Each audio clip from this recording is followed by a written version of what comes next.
अब इन्हीं कंसेप्ट को समझने के लिए हम लोग कुछ क्वेश्चंस देखेंगे। तो फर्स्ट क्वेश्चन क्या है, हमारे पास एक मासलेस एंड फ्रिक्शनलेस पुली जिसके साथ दो ब्लॉक्स अटैच किए गए हैं, A and B. A block का मास हमें 1 kg दे रखा है और बी ब्लॉक का मास हमें 2 kg दे रखा है। ब्लॉक ए को पुल किया गया with a force of 20 Newton. एक एडिशनल फोर्स, बाहर से एक फोर्स लगाई गई है 20 न्यूटन ऑन ब्लॉक ए।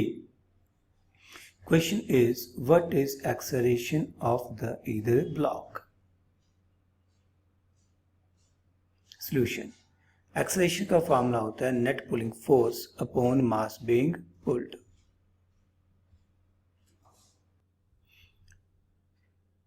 तो एक्सेलरेशन का फॉर्मूला क्या लिखा था, ओहो, net pulling force upon mass being pulled. तो इस केस में मुझे बताइए नेट पुलिंग फोर्स कितनी आएगी। अब ध्यान से करना है, ये थोड़ा सा डिफरेंट है जो हमने स्टैंडर्ड क्वेश्चन किए थे। अब देखो यहाँ पर 20 न्यूटन फोर्स एडिशनल है, 10 न्यूटन 1 kg की वजह से लगेगी और यहाँ पे कितनी फोर्स लगेगी बिकॉज ऑफ वेट 20 न्यूटन। तो ए ब्लॉक की साइड में फोर्स लग रही है 30 न्यूटन, बी ब्लॉक की साइड में लग रही है 20 न्यूटन। तो नेट फोर्स कितनी आएगी, 30 minus 20, net force upon mass being pulled. Mass कितना खींच रहा है, 1 kg एंड 2 kg, 1 + 2 यानी कि 3। तो आंसर आना चाहिए 10/3 मीटर पर second square. Okay, next question में हमें एक इंक्लाइंड स्मूथ प्लेन दे रखा है which makes angle 30 degree with horizontal.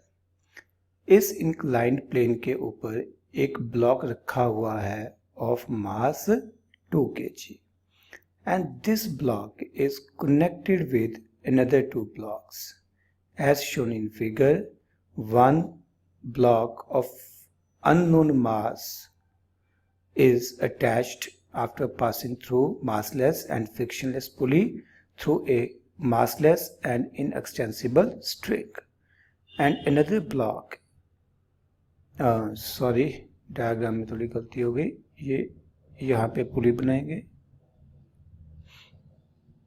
and another block is hanging after passing through pulley। mass of this block is 2 kg। मेरे ख्याल से डायग्राम आपको क्लियर होगी, ये आप कंसिडर मत करना। यहाँ से ये एक स्ट्रिंग है, ये पुली से पास होती हुई इस ब्लॉक के साथ अटैच हो रही है। क्वेश्चन इज, बताइए ए ब्लॉक का मास कितना हो ताकि जो सिस्टम है वो इक्विलिब्रियम में आ जाए, so that system is in equilibrium.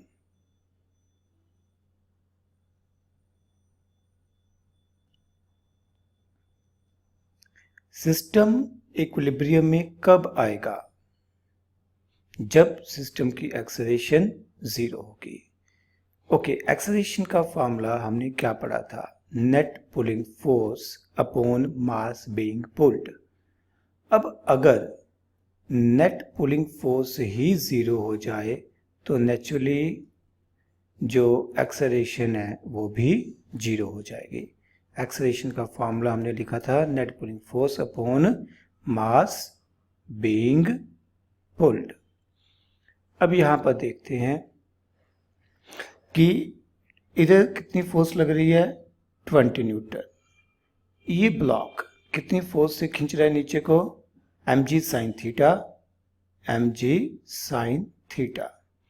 तो यहाँ पर mg 20, sin theta sin 30, sin 30 is 1/2, this is 10 Newton. यानी कि नीचे को इधर को लगने वाली फोर्स कितनी है, 20 + 10, 30 न्यूटन। और इस ब्लॉक की वजह से वेट MAG नीचे को लगेगा। हम चाहते हैं कि ये सिस्टम मूव ना करे। सिस्टम तब मूव नहीं करेगा जब इन दोनों फोर्सेस का सम इस फोर्स के इक्वल हो जाएगा, ताकि नेट पुलिंग फोर्स 0 हो जाए। यानी कि हम ये चाहते हैं कि 20 + 10 जो कि पुलिंग फोर्स है, ठीक है, इस साइड में वो MAG के इक्वल हो जाए। ये हो गया 30 = MAG, G होता है 10, तो यहाँ से mass of block A comes out 3 kg। Okay,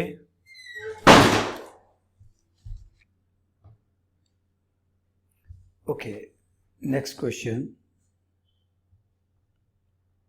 हमारे पास एक पुली ब्लॉक सिस्टम है जिसमें एक साइड के ब्लॉक का मास 1 kg से ब्लॉक A, और दूसरी साइड जो ब्लॉक है उसका मास 2 kg।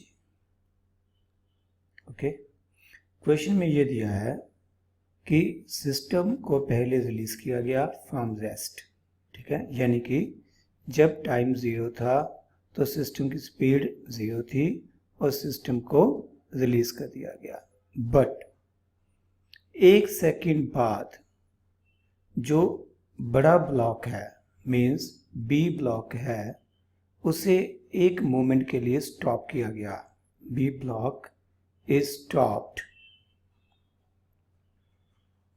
for a moment, okay, and then system is set in motion, and the question is find the time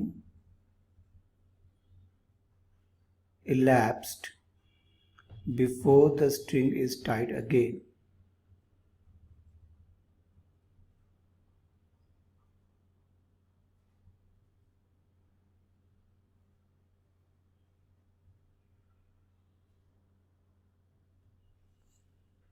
तो क्वेश्चन हमारे पास ये है कि एक सिस्टम को रिलीज किया गया, 1 सेकंड बाद एक मोमेंट के लिए 2 kg वाले ब्लॉक को रोका गया। बताइए कितनी देर बाद स्ट्रिंग फिर से टाइट हो जाएगी।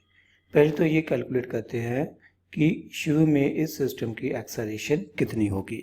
उसके लिए फॉर्मूला क्या है, net pulling force upon mass being pulled. Net pulling force कितनी हो गई, 20 - 10, इधर से 20 न्यूटन, इधर से 10 newton, upon mass being pulled, 2 + 1 means 10/3 मीटर/सेकंड²। 1 सेकंड बाद ये कितनी स्पीड गेन कर लेगी, speed is equal to V = U + A × T। T 1 second है, यानी कि 1 सेकंड बाद एट 1 सेकंड जो 1 kg ब्लॉक है ये ऊपर को जा रहा होगा विद स्पीड ऑफ 10 मीटर/सेकंड, और ये जो 2 kg ब्लॉक है ये नीचे को आ रहा होगा with speed of 10/3 metre per second.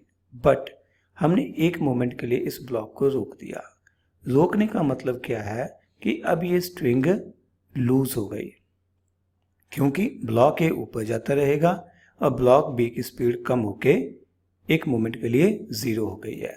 Means अब ब्लॉक A एक फ्रीली फॉलिंग ऑब्जेक्ट की तरह बिहेव करेगा whose initial velocity is 10/3 in upward direction, और ब्लॉक B भी एक फ्रीली फॉलिंग बॉडी की तरह बिहेव करेगा whose initial speed is 0। ठीक है, मीन्स रोकने के बाद, B ब्लॉक को रोकने के बाद की सिचुएशन में अगर मैं ब्लॉक A के लिए बात करूं तो ब्लॉक A की इनिशियल स्पीड हो जाएगी 10/3 metre per second in upward direction and acceleration is acting in downward direction। और थोड़ी जगह छोड़ के लिखूंगा, ब्लॉक B के लिए इनिशियल वेलोसिटी हो जाएगी 0 and acceleration will be taken as +g which is acting in downward direction। Plus इसलिए कि डिस्प्लेसमेंट भी नीचे को होगा और एक्सेलरेशन ड्यू टू ग्रेविटी भी नीचे को है। अब ये कितना डिस्प्लेसमेंट कवर करेगी in time t? u t minus half a t square. Okay, और इस ब्लॉक के लिए, बी ब्लॉक के लिए एस बी कितना आ जाएगा? 0t plus half a t square. This is the distance covered by block A in upward direction and this is the distance covered by the block B in downward direction. जब ये दोनों distances बराबर हो जाएंगे तो जो string loose हुई थी वो फिर से टाइट हो जाएगी। Means we can expect that 10/3t minus ये 5t स्क्वायर हो जाएगा, 5t square is equal to ये 5t स्क्वायर हो जाएगा is equal to 5t square. 10t/3 is equal to 10t square. एक t कॉमन आके कैंसिल आउट हो जाएगा। 10/3 is equal to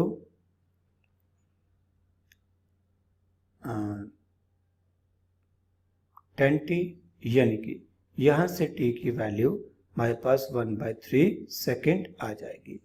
यानी कि 1/3 सेकेंड बाद जो स्ट्रिंग है वो फिर से टाइट हो जाएगी।